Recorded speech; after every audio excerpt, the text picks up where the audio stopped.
On the seventh day, beginning at daybreak, they marched around the city 7 times in the same manner.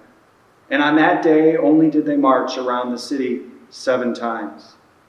The 7th time around, the priest blew the horns, and Joshua said to the people, "Now shout, for the Lord has given you the city." What we hear described here is the people entering into the promised land for the first time. But what is going on? What has God asked them to do?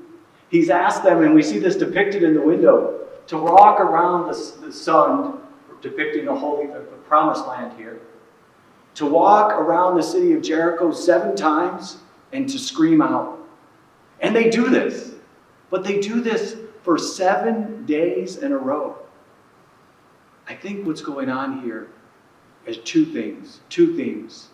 We don't always understand what it is God is asking us to do, but we are required to trust in God and to be persistent. This is a good example of persistence in our prayer, of continuing to go back and do what God asks of us, of continuing to trust that He will provide, even when we don't understand the way forward. So this is the way the entrance into the promised land is described in the book of Joshua, through a very specific method of circling the city and doing so for 7 days in a row. But also in this window, we have how the judges are important. In the book of Judges, there is a more systematic way of how the people enter into the promised land. And there's something we call the judges cycle. And the judges cycle is where the people stray away from the promises of God. And then they're enslaved by the surrounding tribes.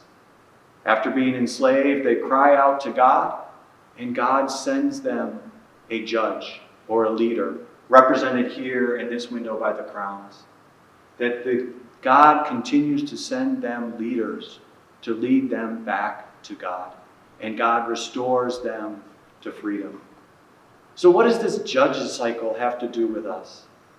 I think it has a lot to do with how we recognize our continual need to return to God.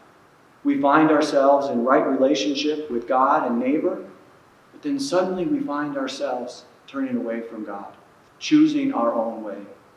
And we cry out to God. We ask for forgiveness from our neighbors. We go to the sacrament of confession and receive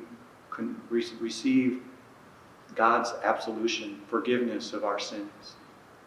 We, like the Israelites, continue to cry out to God when we recognize that we've strayed. And God offers us continually a way forward.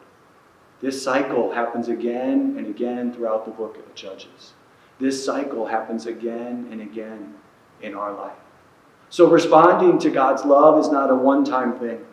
It's actually a daily yes. And when we fail to respond to that love, we are invited to cry out to God and ask for mercy from God, ask for forgiveness from our brothers and sisters. Responding to God's love is a daily invitation.